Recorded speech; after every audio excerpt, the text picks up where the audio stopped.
Si no nos ayudas con la pensión, ya te vas a la calle. Me dijo mi hija sin levantar la voz, pero con esa frialdad que corta más que un grito. Yo estaba batiendo los huevos para su pastel favorito. El mismo que le hacía cuando era niña, el que me pedía cada cumpleaños, cada vez que lloraba por un raspón, o cuando llegaba de la escuela con una sonrisa en la cara. Ese pastel significaba algo. O eso pensé. El horno ya estaba encendido. El olor a vainilla comenzaba a llenar la cocina. La mezcla en el bol estaba lista para entrar al molde. Y ahí, justo cuando pensaba en cómo hacer el glaseado, soltó esa frase, como quien deja caer una cuchilla con total calma. Me quedé en silencio. No por sorpresa, no porque no lo esperaba. Me quedé en silencio porque ya lo tenía todo planeado. Ella no lo sabía. Martina creía que yo era débil, que dependía de su techo, de su comida, de su mundo, que yo era un estorbo que no tenía a dónde ir, que estaba arrinconada por la vejez, la soledad y la pensión que apenas me alcanzaba para mis medicamentos, pero no. Ese silencio no fue de sumisión. Fue el símbolo de mi partida. Y mientras la mezcla burbujeaba en el molde dentro del horno, mientras el aroma a hogar se mezclaba con la frialdad de sus palabras, yo recordé todo. Recordé cómo llegamos hasta aquí. Porque esto no empezó hoy. Esto empezó hace décadas, cuando yo aún creía que ser madre era sinónimo de desaparecerse por completo para que otro pudiera brillar. Martina nació cuando yo tenía 26 años. Era viuda desde los 24. El padre de Martina murió en un accidente de trabajo en la fábrica.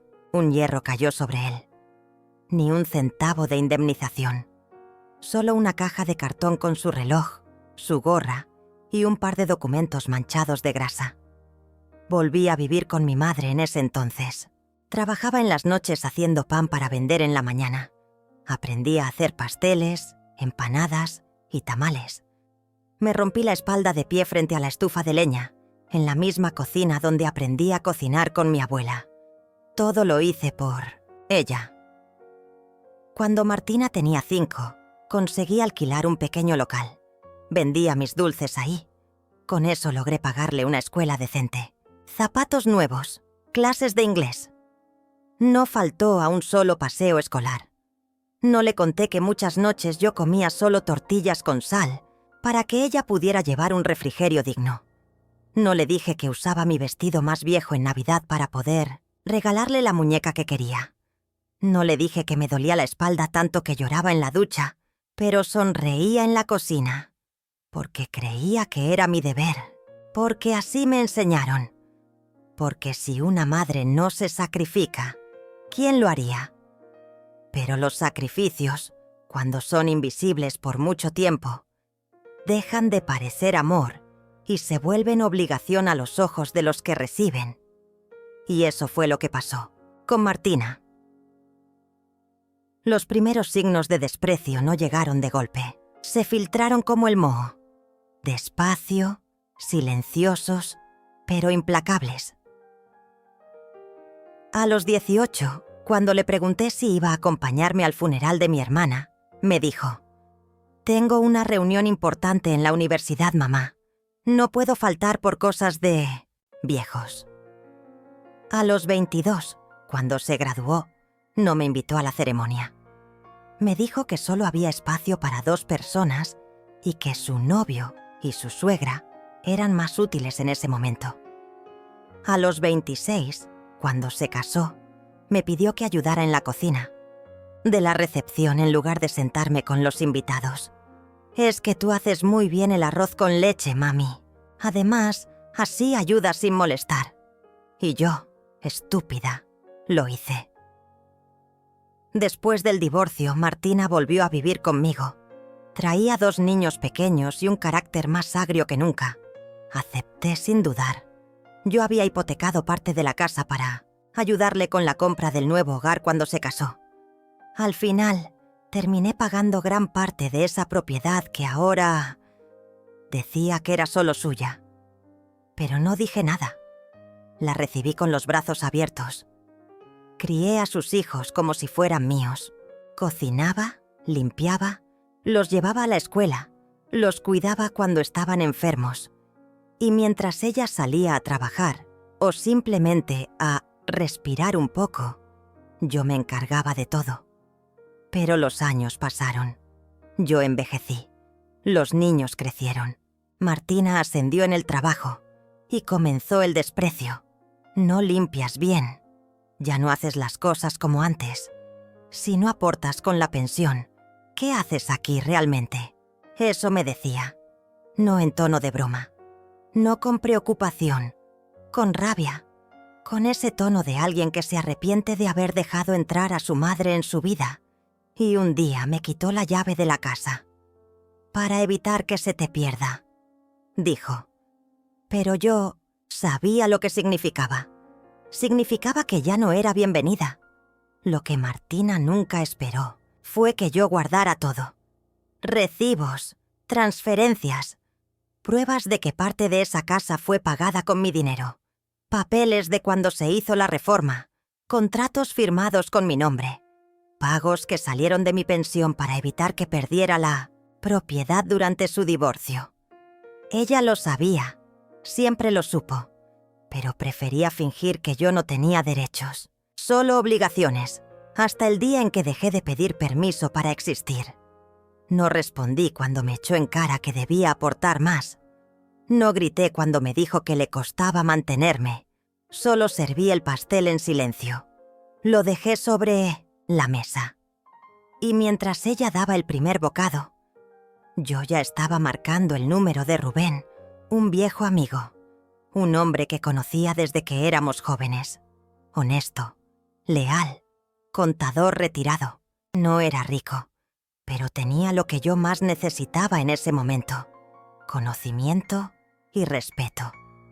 Y Rubén, cuando escuchó todo lo que había aguantado, me miró a los ojos y dijo: «Francisca, lo que estás viviendo no es vejez, es maltrato. Y si tienes los papeles, podemos actuar». Y entonces, la verdadera historia comenzó. Rubén vino a verme al día siguiente. No llevábamos años hablando, pero fue como si el tiempo se deshiciera con un solo café caliente entre las manos. Me escuchó sin interrumpirme, sin juzgarme. Y por primera vez en años, alguien me miró, como una persona, no como una carga. Extendí la carpeta vieja sobre la mesa.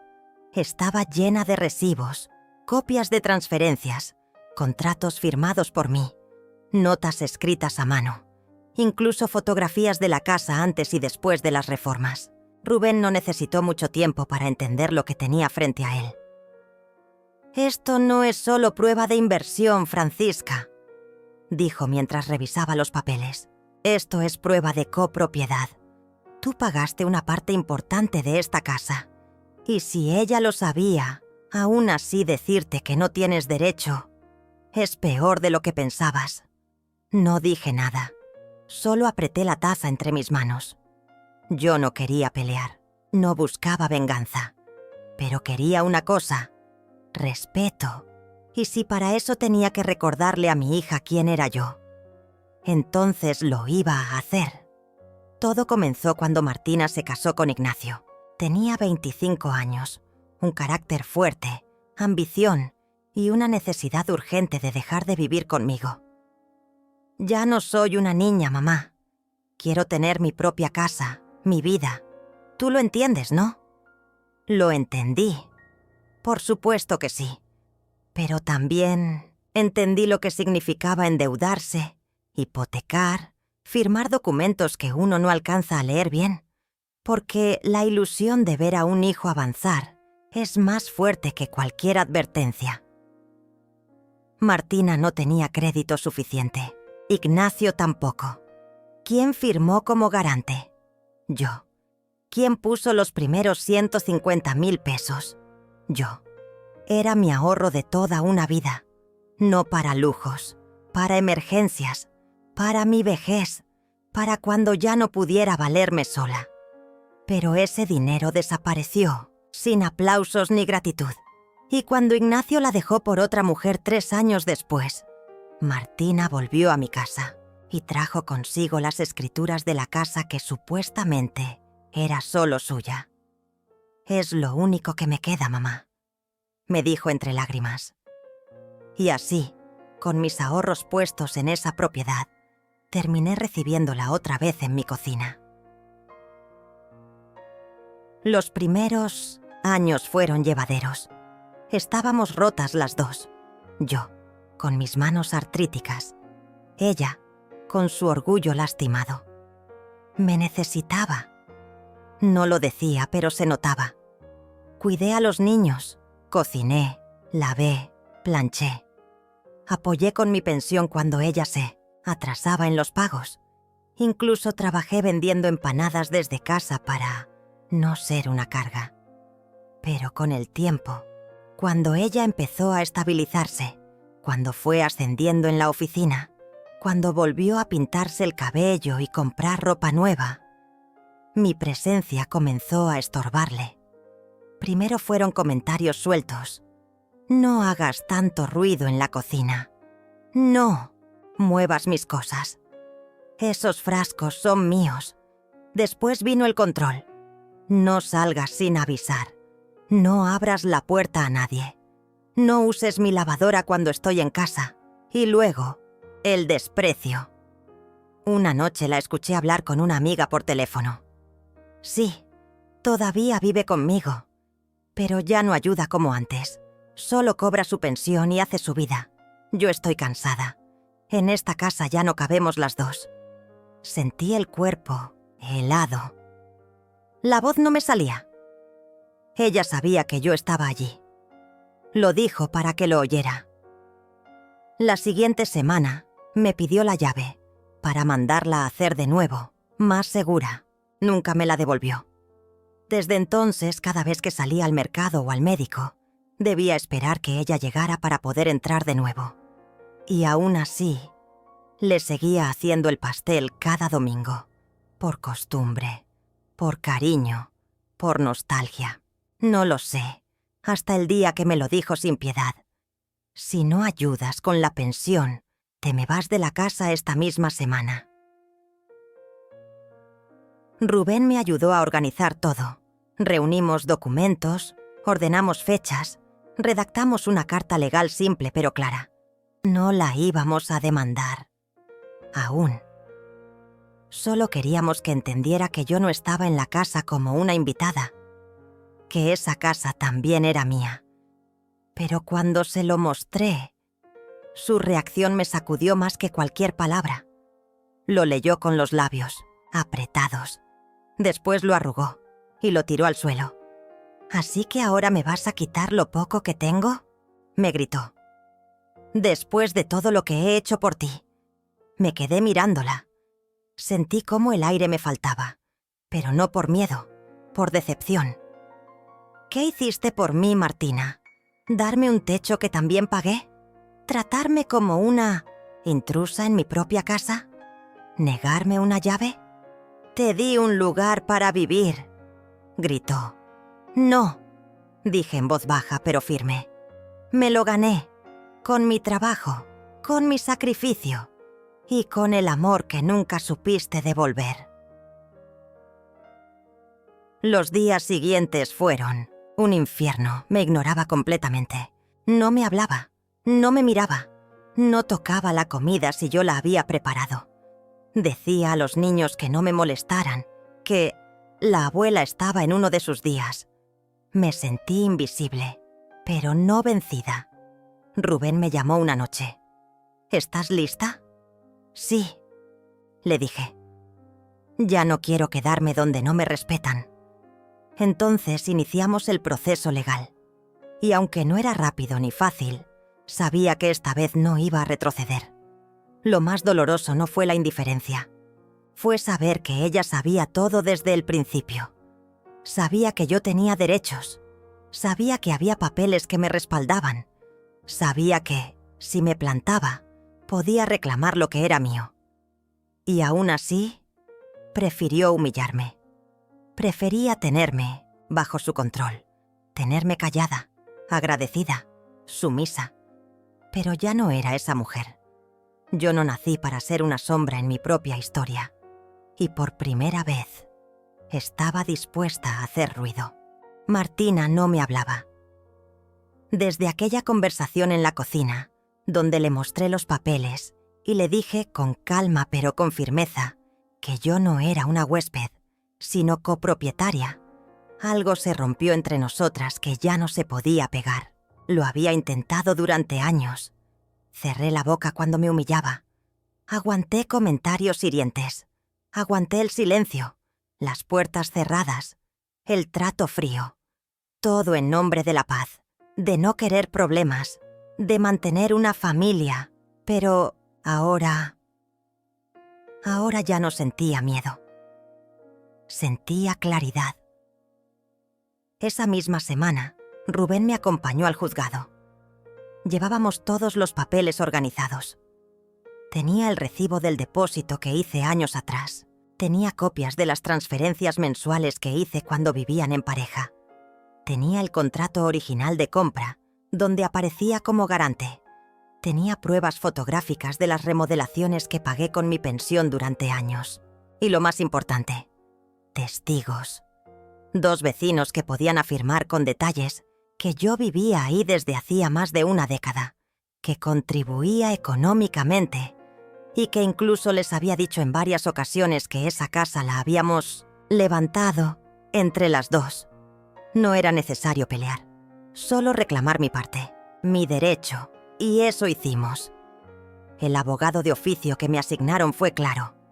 Con esto, doña Francisca, podemos solicitar que se reconozca su copropiedad legal e incluso solicitar la venta de la propiedad, si no hay acuerdo. Yo asentí. No quería quedarme ahí. No quería más gritos. No quería más días esperando en la calle a que mi hija me abriera la puerta. Quería salir, pero con lo que era mío.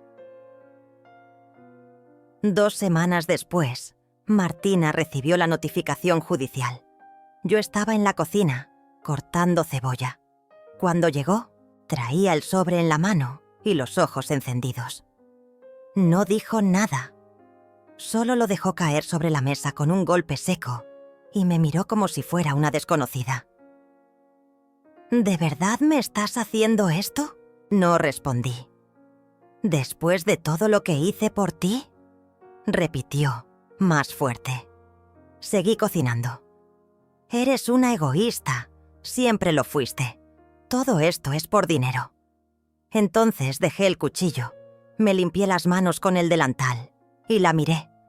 Esto es por dignidad, Martina, por respeto, por todas las veces que fingí no escuchar tus humillaciones, por cada domingo que te hice tu pastel favorito, aunque me llamaras estorbo, por cada vez que cerraste la puerta de esta casa y me dejaste afuera, como a un perro. Se quedó en silencio. No esperaba que le respondiera. No esperaba que hablara tan claro. Tú sabías que esa casa no era solo tuya. Continué. Siempre lo supiste. Pero igual me trataste como si viviera aquí por caridad. Pues se acabó. Martina me miró, entre rabia y desconcierto. Luego salió de la cocina sin decir palabra. Esa noche dormí con la puerta cerrada con llave. No porque temiera una agresión, sino porque por primera vez en años me sentí en control. Yo estaba decidiendo mi destino, nadie más. Las semanas siguientes fueron tensas. Martina contrató un abogado. Respondió la notificación con evasivas, tratando de demostrar que yo solo era una invitada prolongada. Pero los documentos que Rubén y yo presentamos eran sólidos. La jueza solicitó una audiencia de conciliación. Y allí, en esa sala blanca y silenciosa, nos vimos frente a frente, madre e hija. Pero ya no con los mismos roles. Martina iba vestida impecable. Tacones, labios rojos, carpeta negra en las manos. Yo llevaba mi vestido azul, el mismo que usaba para ir a misa. Pero no me sentí menos. Me sentí suficiente. Cuando la jueza le preguntó si reconocía mi aporte financiero a la casa, su respuesta fue: «Mi madre me ayudó, sí, pero fue por voluntad. Nunca hablamos de propiedad compartida». Entonces, Rubén le mostró los recibos, las transferencias, la copia del contrato, las facturas a mi nombre, las fotos. «No hubo un acuerdo verbal, su señoría», dijo con voz firme. «Hubo un acuerdo en los hechos. Ella puso el dinero, hizo el trabajo, vivió allí por más de una década y fue tratada como copropietaria hasta que su hija decidió expulsarla si no entregaba su pensión». La jueza no dijo nada durante varios segundos. Luego giró hacia mí. «¿Usted desea permanecer en la propiedad?» «No», dije con calma. «Deseo que se me reconozca mi parte y que se venda la casa. Quiero empezar de nuevo, en paz». Martina no lo podía creer. Su cara lo decía todo. Pensó que yo iba a conformarme con seguir viviendo bajo su techo, que el problema se arreglaría con otra cena silenciosa, otra tarde de gritos y reproches. Pero no. Esta vez, no. La audiencia terminó con una resolución.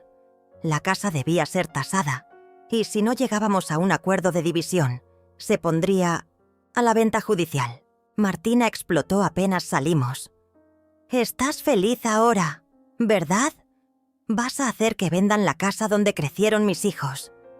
«No estoy feliz», le respondí sin mirarla. «Estoy tranquila», y seguí caminando. Esa noche dormí en casa de Rubén. Me prestó una habitación pequeña pero acogedora. Calentita, silenciosa. Pude dormir sin escuchar portazos, sin temer al desprecio, sin el eco de los pasos de alguien que me odiaba pero no me dejaba ir. Al día siguiente tomé una decisión. Iba a poner fin a esa historia lo antes posible. Solicité a través del abogado la tasación inmediata. Martina puso trabas. Dijo que no estaba lista, que los niños se iban a traumar, que no podía moverse. Pero la ley no estaba de su lado. Un mes después, la propiedad fue tasada oficialmente. El valor era mayor al que imaginábamos. Gracias a las mejoras, las que yo pagué con mi pensión, su precio había aumentado bastante. Cuando Rubén me lo dijo, sentí una punzada en el pecho, porque todo lo que me quitó ahora era lo que me devolvía mi libertad. La jueza nos citó para una última audiencia. O llegábamos a un acuerdo privado, o se iniciaba la venta forzosa. Martina, con el rostro descompuesto, aceptó. No quería que los vecinos se enteraran. No quería pasar por la vergüenza de una venta judicial. No quería admitir, ante el mundo, que su propia madre la había obligado a entregar la mitad de lo que consideraba suyo. Firmamos los papeles. Esa misma semana, la casa fue puesta en venta. Los compradores no tardaron en llegar. Una pareja joven, sin hijos, enamorada de la ubicación y del jardín que yo había sembrado años atrás. Cerramos trato rápido, y en cuestión de semanas la casa ya no era nuestra. Martina se mudó a un departamento más pequeño. No volvió a llamarme. No me pidió perdón. No vino a buscarme, y yo usé mi parte del dinero para alquilar una casita lejos del barrio, en un pueblo tranquilo donde nadie me conocía, donde nadie me recordaba como la mamá de Martina. Era mi espacio, mi techo, mis reglas. Me compré una cama nueva, una tetera roja, un mantel con flores y un espejo grande donde podía verme, sin bajar la mirada. Por primera vez en muchos años, me sentí libre. No hay silencio más revelador que el de una casa vacía. Lo supe apenas cerré la puerta de mi nuevo hogar. Era una casita sencilla, pintada de blanco con ventanas azules, en un pueblo pequeño a 2 horas de la ciudad. No tenía lujos, ni adornos, ni recuerdos de nadie. Y precisamente por eso, me sentí segura. Desempaqué despacio. Cada prenda que sacaba de la maleta Era un pedazo de mí que volvía a respirar. Ya no tenía que esconder mis batas viejas. Nadie iba a burlarse si dejaba una taza sucia en el fregadero. Nadie iba a cuestionar cuánto tiempo pasaba en la cocina o si tomaba 2 o 3 tazas de café al día. Ese primer día me senté en el porche con una libreta vieja. No sabía por qué, pero comencé a escribir. Palabras sueltas, recuerdos, sensaciones. El olor del pastel de zanahoria que solía hacer cuando Martina era niña. El sonido de la lluvia en el techo de lámina cuando aún vivíamos en el barrio de Santa Fe. La primera vez que mi hija me dijo: «Ya no necesitamos que cocines, mamá. Aquí todos nos servimos solos». Escribí hasta que cayó la noche. Lullabies. Semanas pasaron sin sobresaltos. Empecé a caminar por las mañanas, a conocer a los vecinos, a comprar pan fresco en la tiendita de la esquina. Había una señora llamada Jacinta, de mirada clara y sonrisa lenta, que me invitaba cada domingo a tomar café con pan de elote. Hablábamos poco. Ella no preguntaba nada, y yo tampoco. Solo compartíamos el silencio, como quien entiende que algunas heridas necesitan espacio para cerrarse solas. Pero la paz no dura mucho cuando tienes una hija como Martina. Una tarde, mientras barría la entrada, escuché un coche detenerse frente a la casa. Me giré lentamente, y ahí estaba. Gerners, pie, con los brazos cruzados, gafas oscuras y expresión tensa. No la veía desde que firmamos la venta de la casa. «¿Puedo pasar?», dijo sin esperar respuesta. Entró como si aún tuviera derecho a hacerlo. «Así que aquí vives ahora», comentó mirando alrededor con desdén. «Bastante modesto, aunque supongo que es suficiente para alguien como tú». No respondí. Se sentó en la silla del comedor, la misma que compré en un mercadito de segunda mano, por menos de lo que costaba un corte de cabello en la ciudad. «Mamá, necesitamos hablar», dijo al fin, quitándose las gafas. «Estoy en problemas. El departamento que alquilé es muy pequeño. Los niños no se adaptan. Todo se ha complicado desde que vendiste la casa. Y estoy considerando que regreses a vivir con nosotros». La miré fijamente. Por un segundo pensé que era una broma, pero no. Martina hablaba en serio. «¿Quieres que vuelva contigo, después de echarme de tu casa?» Las cosas eran distintas. Tú también provocaste. Fuiste dura. Te metiste con lo único que era mío. Lo único que era tuyo. Repetí en voz baja. Claro, no lo dije así. Pero lo pensabas. Siempre lo pensaste. Hubo un silencio largo. «¿Y ahora vienes por qué? ¿Porque te diste cuenta de que me necesitas? ¿O porque esperabas que, al vender la casa, me quedara sin nada y volviera arrastrándome?» Martina bajó la mirada. Nunca supo sostenerla cuando la verdad la golpeaba. «Mamá, no quiero pelear.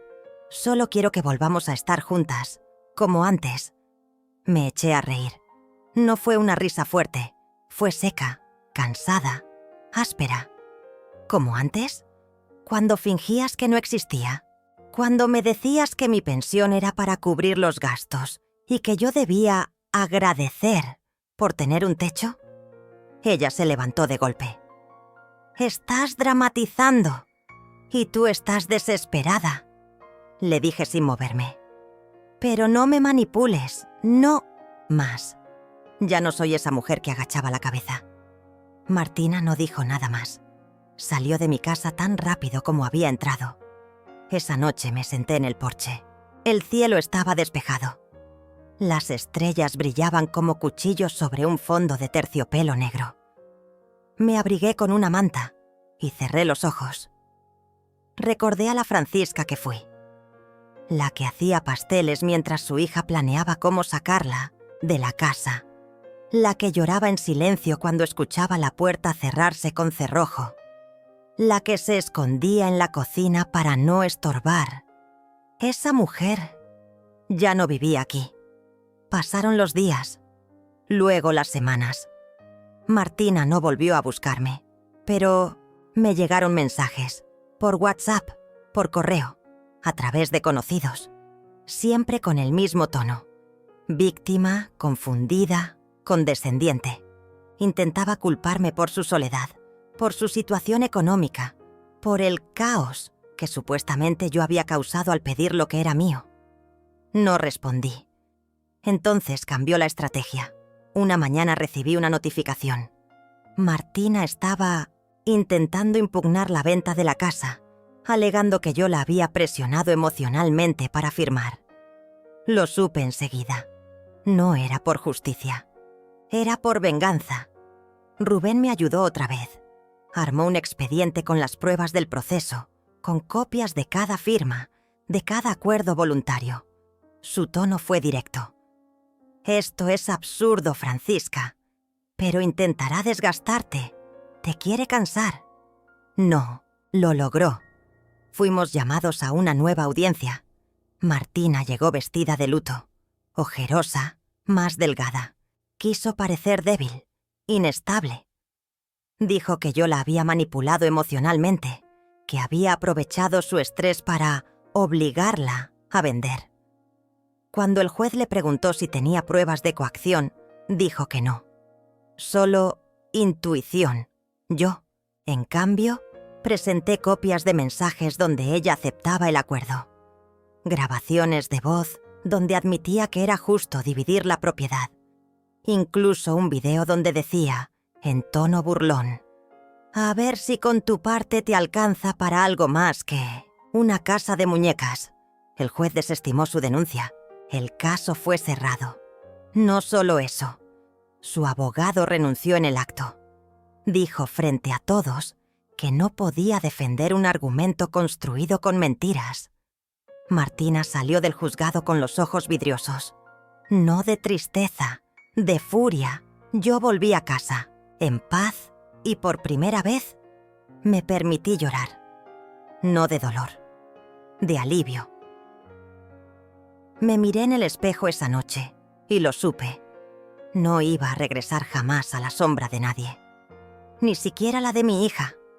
Tenía 67 años, el cabello completamente blanco, las manos marcadas por la vida. Pero me sentía nueva. Y esta vez, era yo quien decidía qué historia quería escribir. El día en que recibí la notificación judicial fue uno de esos días grises que parecen anunciar tragedias. Llovía con furia, y yo acababa de volver del mercado con una bolsa rota y los tomates rodando por la vereda. Me agaché para recogerlos con torpeza, y cuando levanté la vista, un hombre de traje, empapado hasta los huesos, me extendía un sobre sellado. «¿Francisca Chávez?», preguntó con tono formal. Asentí sin decir palabra. Tomé el sobre, cerré la puerta y me quedé ahí, de pie, con el agua resbalando por mi abrigo viejo, el corazón latiendo fuerte. Lo abrí, una demanda. Martina me reclamaba ocupación indebida de su propiedad. Afirmaba que yo no había contribuido económicamente al hogar durante años y que, por tanto, debía desalojar inmediatamente la vivienda. Una carcajada amarga se escapó de mi boca, no de humor, de asombro. «¿Ocupación indebida?», dije en voz baja, como si alguien pudiera explicarme. El papel seguía ahí, con su tinta negra como cuchillas. No lo rompí, no lo quemé. Lo guardé en una carpeta junto a otros documentos que había estado reuniendo durante los últimos meses, por si acaso. Porque yo ya sospechaba que esto vendría. Porque Martina siempre había mirado mi dignidad como un obstáculo para su comodidad. Y esta vez se había pasado de la raya. Tomé el teléfono y marqué un número que no usaba desde hacía más de una década. Una voz masculina, cálida y grave, respondió al tercer tono. «¿Aló? Rubén. Soy yo». Silencio. «Francisca», dijo sorprendido. «¿Estás bien? Necesito un abogado. Rubén, mi amigo de juventud, Había sido una de las pocas personas que creyó en mí cuando todos me daban la espalda. Habíamos trabajado juntos en una pequeña panadería antes de que yo me casara. Él se convirtió en abogado y yo en madre. Nuestras vidas se separaron, pero el afecto nunca murió. ¿Qué pasó?, preguntó con seriedad. Mi hija me está demandando. Quiere echarme de la casa.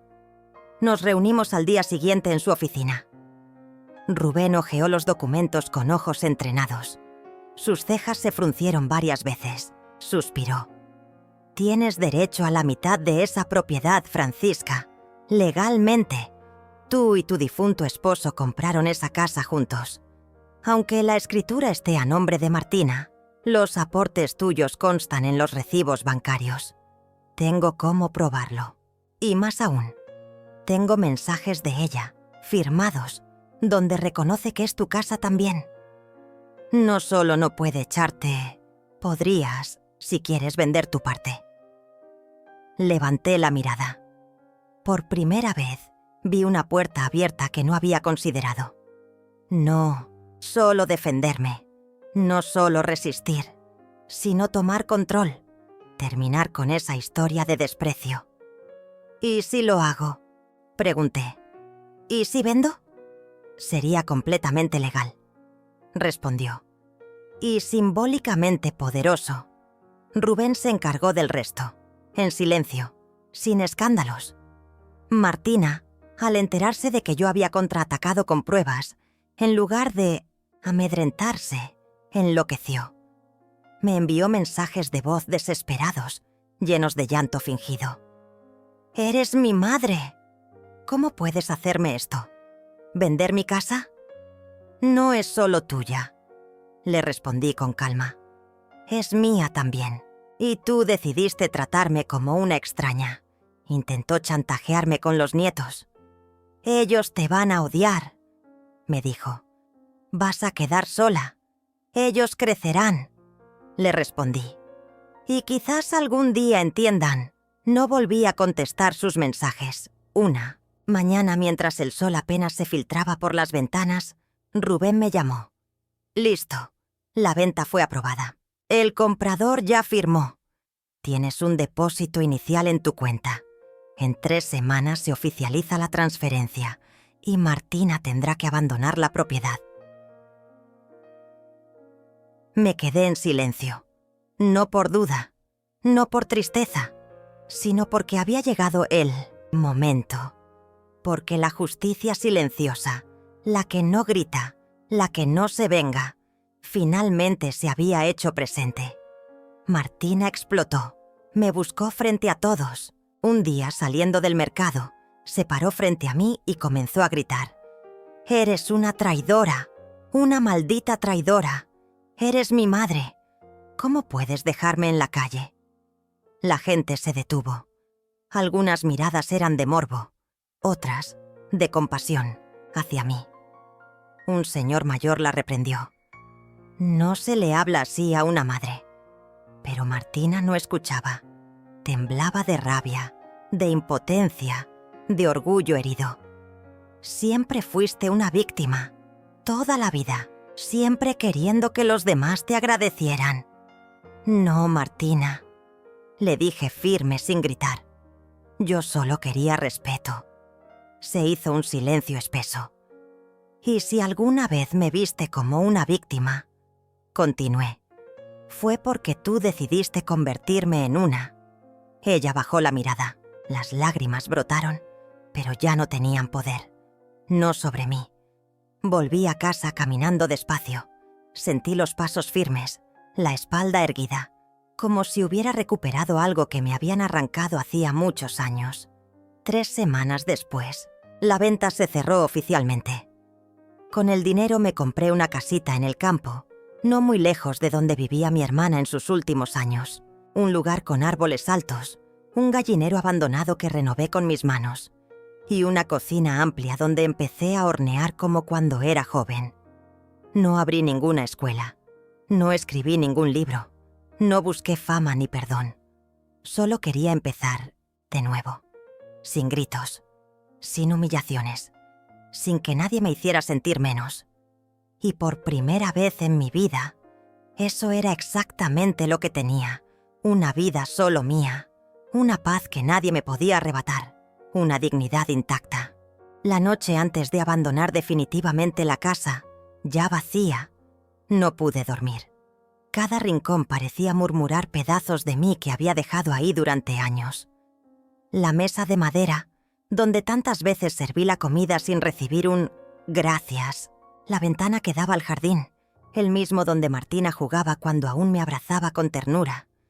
Todo estaba en silencio, pero el pasado gritaba dentro de mí.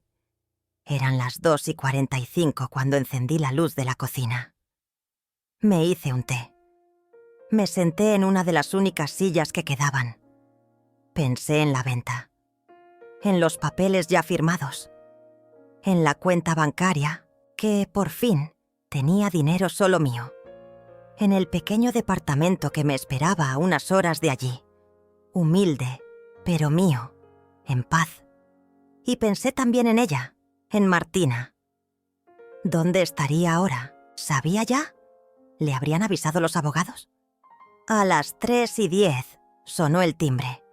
No uno, no dos, 4 veces seguidas, rápidas, furiosas. Me acerqué con cuidado, espié por la mirilla. Era ella, descalza, cabello suelto, camisón, las manos temblando. Parecía una niña perdida, si no fuera por la rabia que ardía en su mirada. Abrí la puerta. ¿Lo hiciste? ¿Qué? ¿Vendiste la casa? Escupió. ¿Nuestra casa? Vendí mi parte, y el comprador decidió comprar la tuya también, legalmente. Todo está en regla. Tu abogado fue informado. Me traicionaste. Su voz era tan alta que un perro ladró a lo lejos. No, me defendí. Entró como un trueno, ni pidió permiso, ni se detuvo. Caminó directo a la cocina, como tantas veces, como si aún fuera su territorio. Miró a su alrededor y sus ojos se llenaron de una mezcla extraña, furia y miedo. ¿Qué vas a hacer ahora? ¿Te vas a ir y dejarme en la calle? Martina, tú sabías desde el principio que yo tenía derecho a esta casa. Lo admitiste muchas veces, solo que nunca pensaste que me atrevería a reclamarlo. Eso fue antes de que te volvieras... ¿Esto? Una mujer fría, desleal, egoísta. Sonreí con tristeza. ¿Y qué fuiste tú todos estos años, Martina? Silencio. Ella respiraba agitada. Fui la que se quedó, la que cuidó esta casa, la que me dijo que si no ayudaba con la pensión, me echabas. La que me obligó a cocinar, limpiar y callar. La que se reía con sus amigas diciéndoles que la vieja no tiene a dónde ir. ¿Esa fuiste? Vi cómo sus labios se apretaron, cómo sus ojos buscaron alguna excusa. No la encontró. Yo lo dije enojada. No, lo dijiste porque lo pensabas. Sé, dejó caer en una silla. ¿Y ahora qué? ¿Me vas a dejar en la calle? No es venganza, Martina, es consecuencia. El comprador tomará posesión en 3 días. Tendrás que irte antes de eso. ¿Y dónde voy a vivir? No lo sé, pero ya no puedo seguir viviendo contigo fingiendo que eso es hogar. Ella me miró. Por primera vez, no con rabia, con algo parecido al miedo. ¿Me odias? No. Entonces, ¿por qué me haces esto? Porque me cansé de vivir en una casa donde el amor se convirtió en deuda, donde cada bocado que comía era contado, cada palabra que decía era ignorada. Me cansé de mendigar respeto bajo un techo que también era mío. Martina bajó la cabeza. Creí que nunca lo harías, susurró. ¿El qué? Irte, elegirte. No dije nada. Se levantó lentamente, caminó hacia la sala. Se detuvo frente a la ventana. Cuando papá murió, yo me sentí obligada a hacerme cargo de todo. Me olvidé de ti, o peor, te convertí en una carga y me convencí de que estabas aquí por gratitud, que me debías algo. Yo no te pedí vivir aquí. Fue tu oferta. Sí, pero después quise cobrarlo, como si fuera un favor. No tienes que explicarlo, solo vivir con ello. Martina se volvió. Tenía los ojos llenos de lágrimas que no caían. No pensé que lo harías de verdad.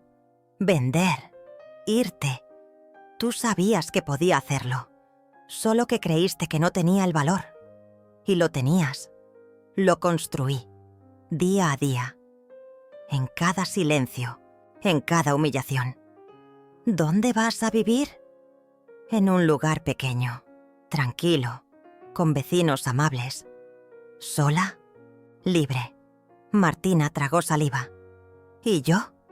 Eso tendrás que descubrirlo tú. Fui hasta la puerta. La abrí. Es tarde. Necesito descansar. Mañana me voy. Ella se acercó. Por un segundo, pensé que iba a abrazarme, pero no lo hizo. Solo murmuró. Nunca. Imaginé que me darías la lección más grande de mi vida. Así. Tampoco yo. Y cerré la puerta. Esa noche dormí.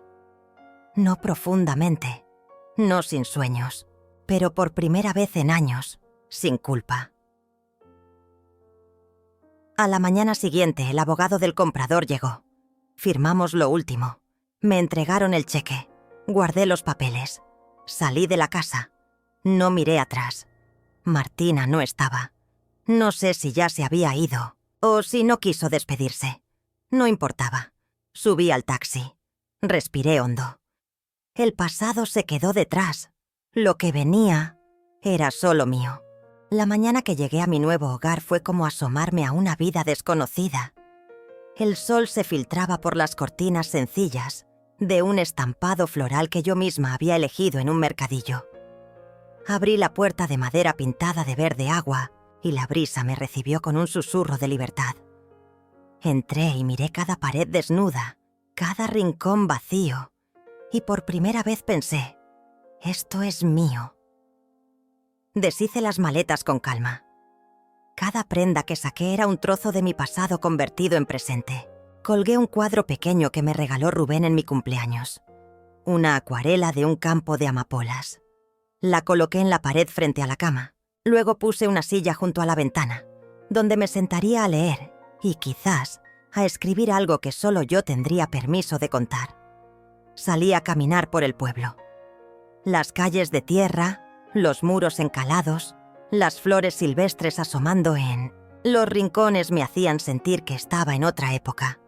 En una época donde aún había espacio para recomenzar. Pasé frente a una puerta baja y escuché risas. Eran mujeres jóvenes con niños, sentadas en una mesa de madera que parecía hecha a mano. Una de ellas me vio y me saludó con la mano. Era Jacinta, la vecina que me había adoptado con un café de elote. Me invitó a sentarme. Acepté. Entre sorbos de café y pan dulce, hablé poco. Escuché mucho. Ellas contaban sus historias. La señora que había perdido a su marido. La muchacha que cruzó el país para trabajar. La madre soltera que veía en mí alguien con quien se podía confiar. Sentí sus miradas cálidas, distintas de aquellas de antes. Sin lástima, sin condescendencia, solo reconocimiento. Volví a casa con el corazón ligero. Pasé la tarde en la cocina. Preparé un guiso modesto, de frijoles con chile y calabaza. Puse música suave, cantos tradicionales que aprendí en mi niñez.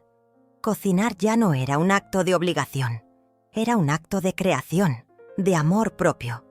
Respondía a mis gustos, a mis tiempos. Cortaba las verduras con cuidado y disfrutaba del ruido de la tabla de madera. Añadí hierbas que planté en una maceta. Romero y perejil, símbolos de fortaleza y renovación. Esa noche encendí una vela de sándalo. Me senté en el sillón pequeño que compré. Abrí la libreta en la página en blanco y escribí: Hoy Empecé a vivir. Hoy elegí mi voz. Hoy decidí no callar más. Cerré los ojos y respiré hondo. Había un peso menos en mi pecho. Los días siguientes fueron un concierto de pequeñas alegrías. Compré una radio antigua y descubrí programas de música clásica al amanecer. Salí a la plaza y observé a los niños jugar. Ayudé a una señora mayor a cruzar la calle. Sonreí hasta que me dolieron las mejillas. Regresé a casa para leer.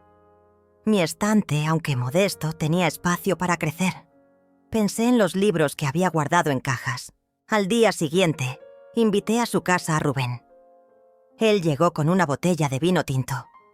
Brindamos por mí, por mi libertad, por mi nueva vida. Rubén no pronunció la palabra victoria. Sabía que no había sido una batalla contra Martina, sino contra el miedo. Bebimos y compartimos recuerdos de juventud. Me dijo: «Nunca dejaste de brillar, Francisca. Solo necesitabas un lugar donde tu luz no se apagara». Reí con gratitud. Pero la tranquilidad no dura para siempre. Un mediodía recibí un paquete sin remitente. Era un sobre de cartón, pesado.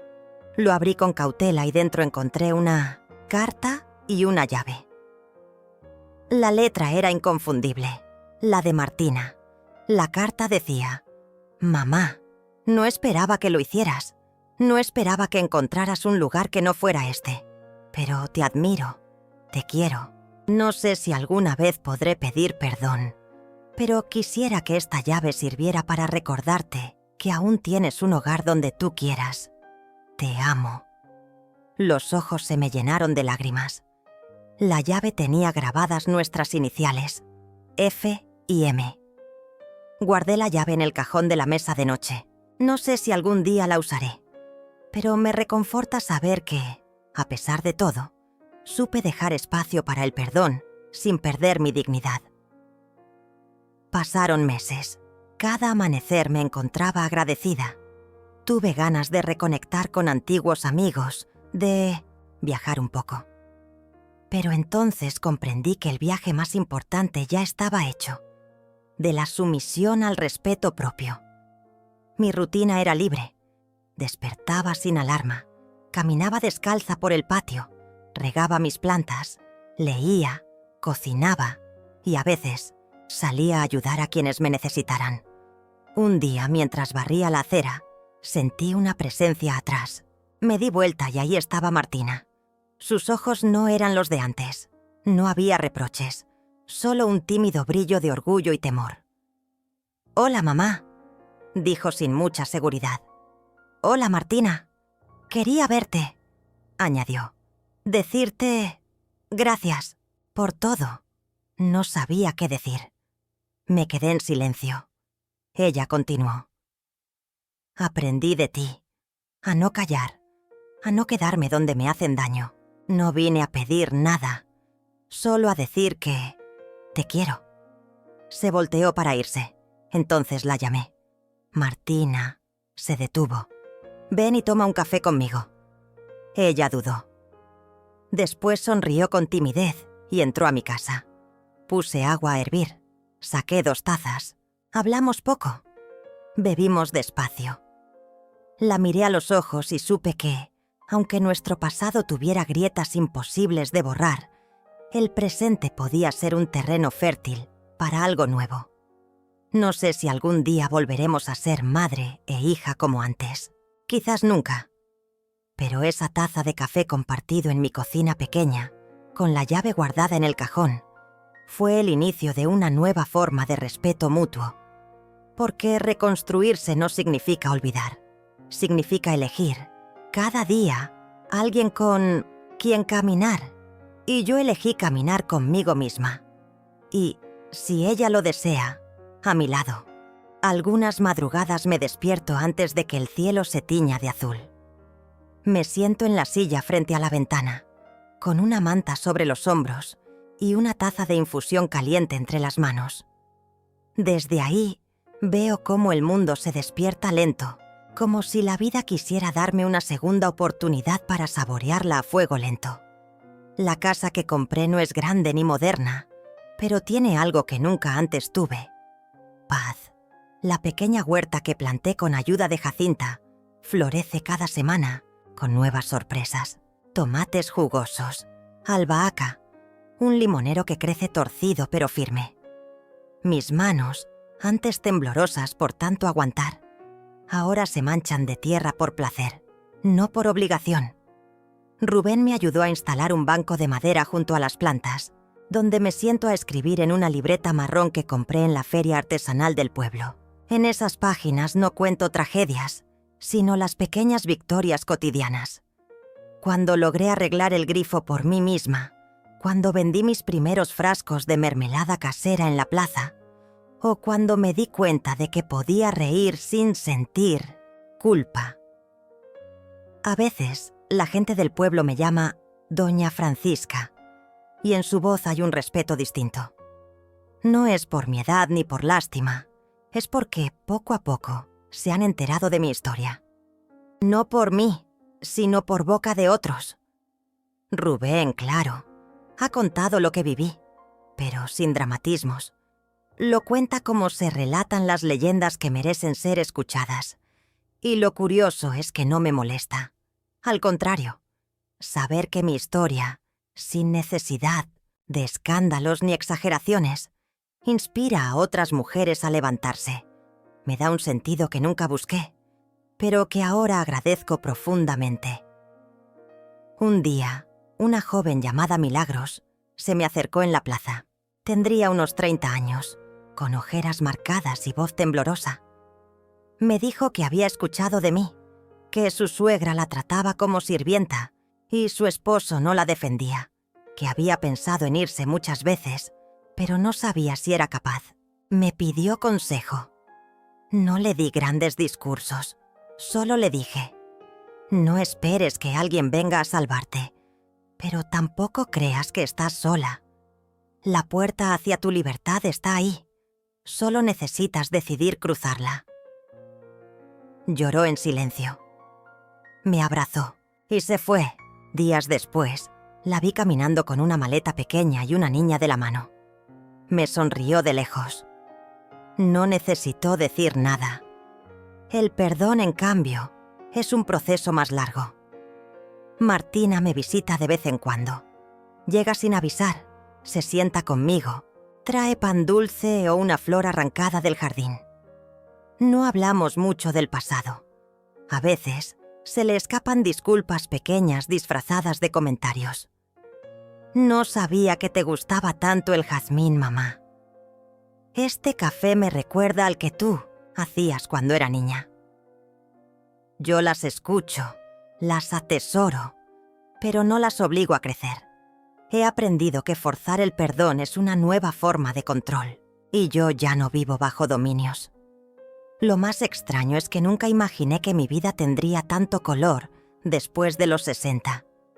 Uno cree que después de cierta edad ya no hay más que aguantar, resignarse, sostener los pedazos. Pero no, estoy entera. Y no porque alguien me haya restaurado, sino porque fui recogiendo mis propias partes y las uní de nuevo, con costuras visibles, pero firmes. Aquel dinero que obtuve por la venta de la casa, mi casa también, aunque Martina nunca lo reconociera en voz alta, lo usé con sabiduría. Compré esta pequeña vivienda, sí, pero también invertí en mí. Empecé a estudiar herbolaria con una mujer que vive en el cerro. Aprendí a preparar ungüentos para dolores articulares, a hacer jarabes naturales para la tos y aceites para masajes relajantes. Ahora, algunas vecinas vienen a consultarme. Me llaman curandera. Me da risa, pero también orgullo. Me he convertido en una figura maternal del pueblo, no por edad, sino por elección, porque ahora doy sin anularme. Un domingo, en una celebración del pueblo, Rubén se me acercó mientras sonaba un guapango alegre. Me extendió la mano. Dudé. Nunca fuimos amantes. Nunca cruzamos esa línea. Pero entre nosotros había una complicidad que no necesitaba nombres. Acepté. Bailamos. Y mientras girábamos entre las otras parejas, con las luces colgantes titilando encima, me dijo al oído: «Tú eres la mujer más valiente que he conocido, Francisca. Y no porque luchaste contra tu hija, sino porque decidiste no volverte como ella». Esa frase me sacudió.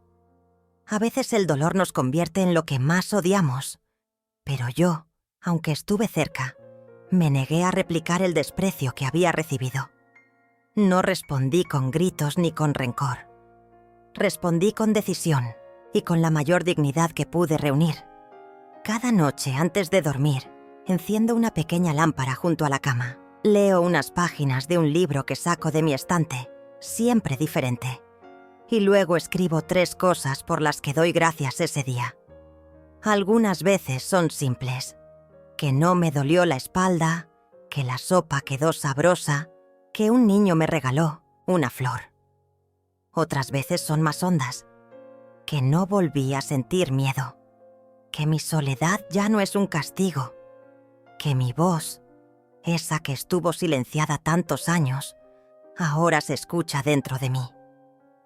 He comenzado a escribir mi historia. Sí, pero no para publicarla. La escribo porque quiero que, si algún día mi nieto, si Martina decide algún día formar su propia familia, pregunta quién fue su abuela, pueda leer en mi puño y letra la respuesta. Que sepa que fui fuerte, pero también herida. Que fui madre, pero también hija. Que sufrí, pero no me quedé en el dolor.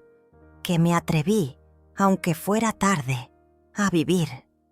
Y cuando llegue el día en que ya no despierte antes del amanecer, cuando esta casa quede en silencio para siempre, quiero que se diga de mí una sola cosa: que me fui en paz, porque aprendí a elegirme. No sé en qué momento exacto me convertí en otra. No hubo una fecha marcada en el calendario, ni una señal clara del cielo. Fue algo silencioso, casi imperceptible, como cuando el invierno empieza a ceder al calor sin que uno se dé cuenta. De repente ya no me dolía el pecho al despertar. Ya no esperaba el sonido de llaves en la puerta para saber si debía estar callada o atenta. Ya no andaba con los hombros encogidos ni la mirada baja. Me di cuenta un día cualquiera, mientras regaba mis plantas, y me sorprendí tarareando una canción que no escuchaba desde hacía décadas. Me reí. Ahí supe que me había recuperado. Pero lo más extraño es que, aunque todo había cambiado, en el fondo yo seguía siendo la misma. Solo que ahora, por fin, era yo sin miedo, yo sin culpa, yo sin la voz de mi hija martillando cada decisión que tomaba. Martina. A veces me pregunto en qué momento se torció tanto. ¿Fue culpa mía? ¿La sobreprotegí? ¿Le exigí poco? ¿Demasiado? La maternidad no trae manuales. Yo hice lo que pude con lo que tenía, con el dolor a cuestas, con el abandono de su padre, con las lágrimas escondidas en la almohada. La crié con amor.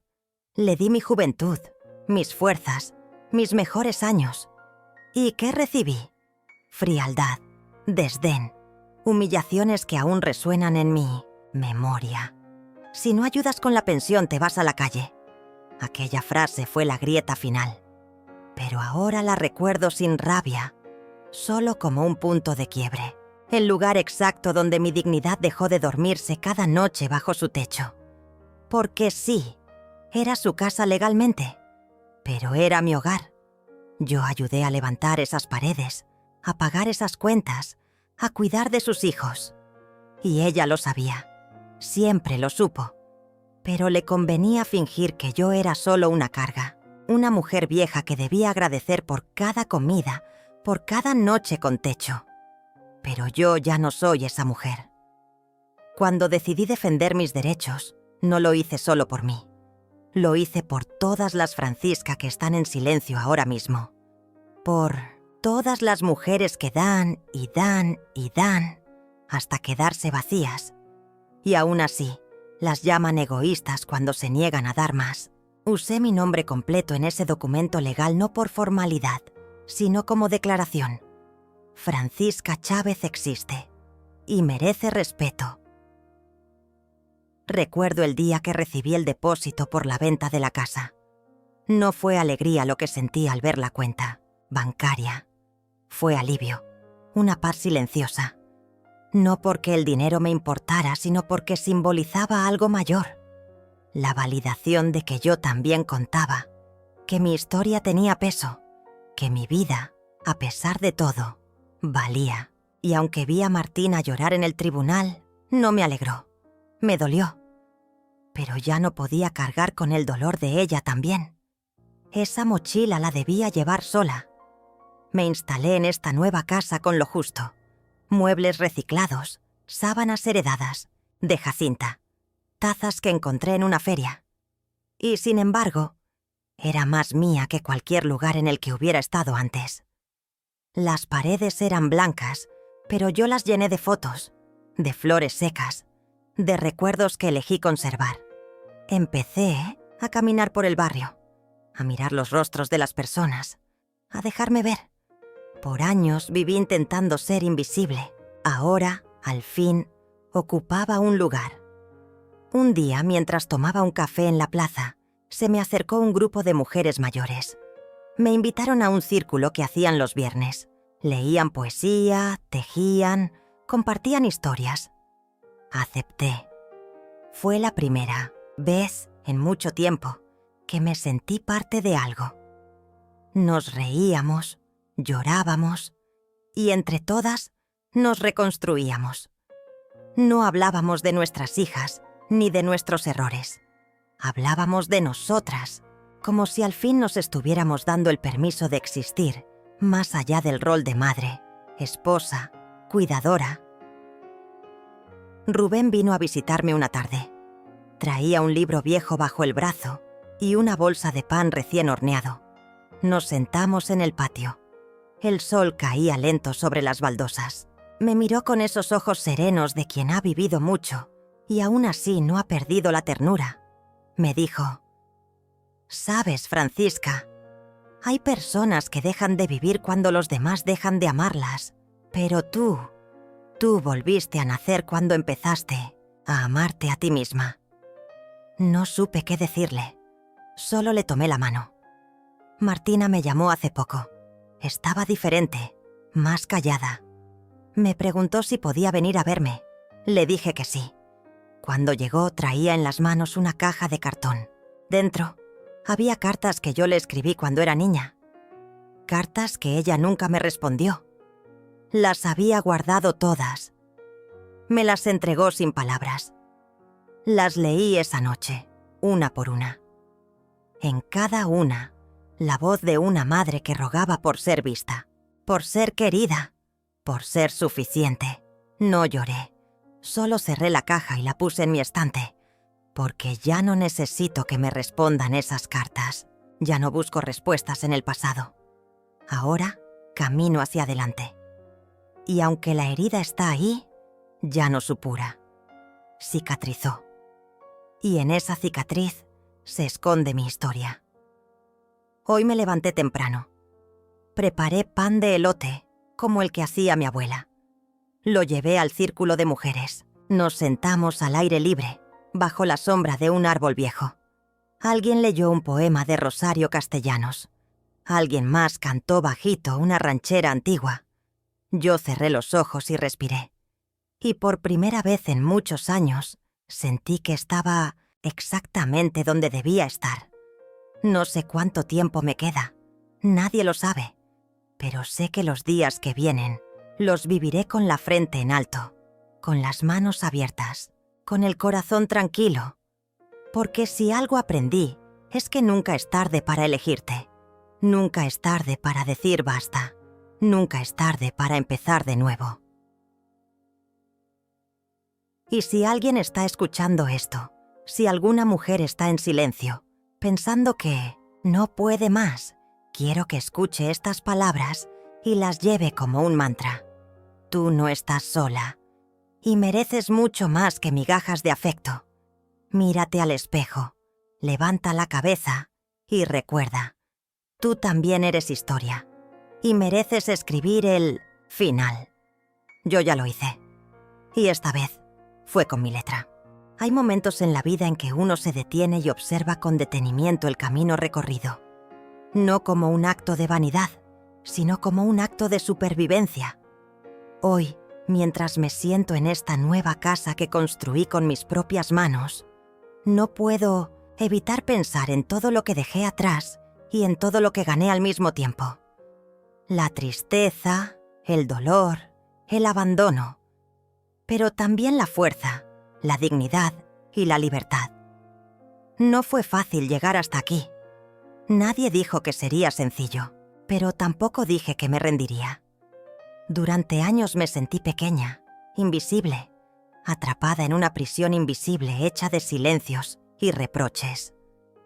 Mi hija Martina, aquella que debería haber sido mi mayor orgullo, fue mi mayor desafío. La mujer que un día tuvo en mí un refugio, una madre que le dio todo sin pedir nada a cambio, se convirtió en quien me lanzaba palabras como cuchillos afilados. Si no ayudas con la pensión, ya vas a la calle. Recuerdo esas palabras como un eco, amargo que me perseguía a cada paso. Pero no era solo la frase, era la actitud, la indiferencia, la falta de respeto que la acompañaba. Lo que más dolió no fueron las palabras, sino el saber que ella sabía que tenía derecho a la mitad de la casa. Lo sabía perfectamente, pero eligió despreciarme, tratarme como una carga, como alguien que debía pagar por vivir, sin pensar en todo lo que había dado por ella. Esa indiferencia, esa ingratitud, fue la llama que encendió mi deseo de cambiar las reglas del juego. Porque la dignidad no es negociable, porque no se puede seguir dando sin ser respetada. Recuerdo las noches en las que lloraba en silencio, preguntándome dónde fallé, qué hice mal. Pero el tiempo me enseñó que la culpa no estaba solo en mí, que hay heridas que se abren en ambos lados y que no siempre es posible sanar sin ayuda. Pero también aprendí que el amor propio es el mejor refugio, la armadura más fuerte contra la indiferencia. Cuando decidí luchar por lo que me correspondía, no lo hice con odio ni rencor. Lo hice con la calma de quien sabe que está en lo correcto, con la paciencia de quien ha esperado demasiado tiempo para ser escuchada. La batalla legal fue dura, no solo por los documentos y las leyes, sino porque implicaba enfrentar a mi propia sangre. Pero en esa lucha descubrí algo valioso. La justicia silenciosa es la más poderosa. No se trata de humillar ni de vengarse, sino de hacer valer la verdad con integridad. La venta de la casa no fue solo un acto económico, fue un símbolo de liberación.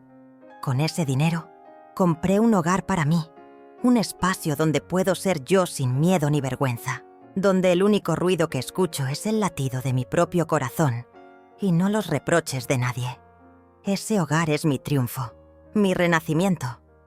No puedo negar que hubo momentos de soledad profunda, de dudas y temores, pero también hubo momentos de luz, de descubrimientos, de pequeñas alegrías que antes pasaban desapercibidas, como el calor del sol en la mañana, el aroma del pan recién horneado, la sonrisa sincera de una amiga que me mira sin juicio. Esas cosas simples se convirtieron en pilares para construir mi nueva vida. Hoy, cuando me miro en el espejo, veo a una mujer que ha aprendido a amarse a sí misma, una mujer que ha roto cadenas invisibles y que ha encontrado en su interior una fuerza que no sabía que tenía. Sé que no todos los días serán fáciles. Sé que la herida con Martina quizás nunca se cierre completamente. Pero ya no me duele, como antes. Ahora es una cicatriz que me recuerda que sobreviví, que fui valiente, que elegí mi bienestar. Quiero que quienes escuchan esta historia sepan que nunca es tarde para cambiar el rumbo, que no importa la edad, ni las heridas, ni las voces que intenten silenciarnos. Cada día es una nueva oportunidad para elegirnos, para sanar, para reconstruirnos. No somos la suma de nuestros errores, ni de las crueldades que recibimos. Somos más que eso. Somos luz, somos historia, somos dignidad. Y si alguna vez sienten que están atrapadas, que no hay salida, les digo, busquen esa chispa interna que aún brilla, por pequeña que sea. Aférrense a ella como si fuera la última gota de agua en el desierto. Porque esa chispa es el inicio del fuego que puede transformar su vida. A veces, la batalla más grande es la que libramos dentro de nosotras mismas. Y ganarla no significa no caer nunca, sino levantarse una y otra vez, con la mirada firme y el corazón abierto. Ese es el verdadero triunfo. Yo ya gané mi batalla. No porque haya vencido a mi hija, sino porque me vencí a mí misma. Porque dejé de ser víctima y me convertí en protagonista de mi propia historia. Porque aprendí que la dignidad es un tesoro que nadie puede arrebatarme si yo no lo permito. Esta nueva etapa es un regalo que me doy. Un compromiso conmigo misma para seguir caminando, para seguir soñando, para seguir siendo. Porque merezco paz, porque merezco amor, porque merezco ser feliz. Y hoy, al escribir estas palabras, siento que todo ha valido la pena. Que cada lágrima, cada herida, cada lucha, fue el precio para encontrarme. Y que mi historia, aunque llena de sombras, tiene un final que brilla con la luz de la esperanza.